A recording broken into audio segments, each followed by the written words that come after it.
Hi there. So today I want to talk about something that we're all made aware of endlessly, which is the idea that we're supposed to be present. We're supposed to be in the now. And that we're constantly, if you're interested in personal growth, this is a constant barrage of, am I present? Am I being mindful?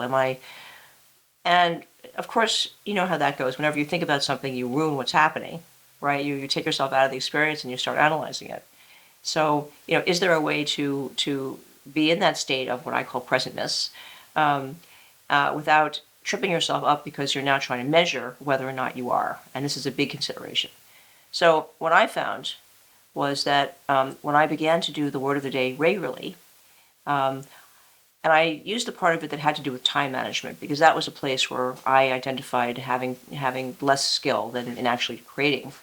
I began to realize that when I did not create every day, or I did not create as much as I was capable of, and I was honest with myself, and it wasn't because I didn't have time, it was because I wasn't managing my time well, and I started to make those changes, my entire experience of the self-consciousness of being here now changed.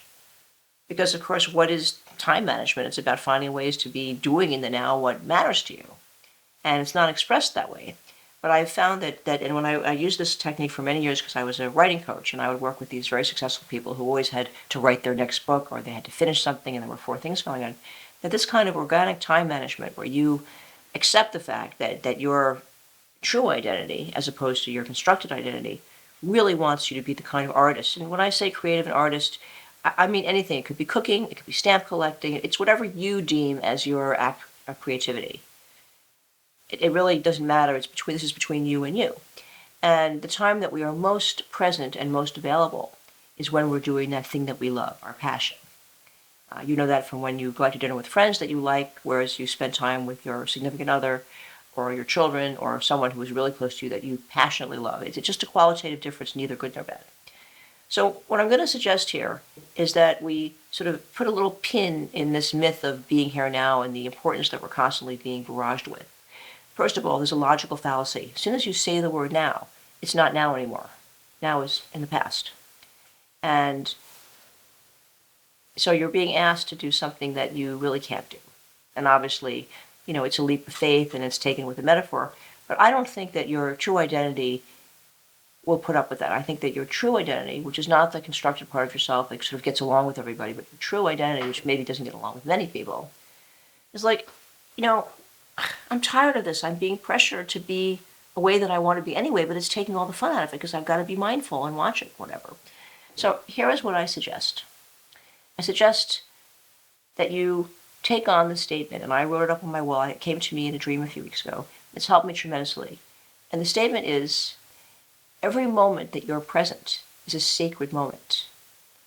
And there's something about the phrasing of that. I'll say it again. Every moment that you're present is a sacred moment. That somehow lifted me out of the time-space continuum where I was measuring my presentness and all those other things. It allowed me to just simply enter into what must be called a spiritual state because I felt completely connected with everything in the universe, which is sort of a definition. So try this. And you can try doing clusters about it. You can try just thinking about it. But if you catch yourself not with, am I being present or, am mindful, any of these catchphrases, but you simply say to yourself, wow, I'm present. This is a sacred moment. You will find that the multiplication of this feeling is exponential because we're leaving your thinking part of you out of it and we're working with the part of you that literally is the part that's present because your thinking mind is always in the past or the future. So if you're enjoying this conversation, please see below and join me on social media.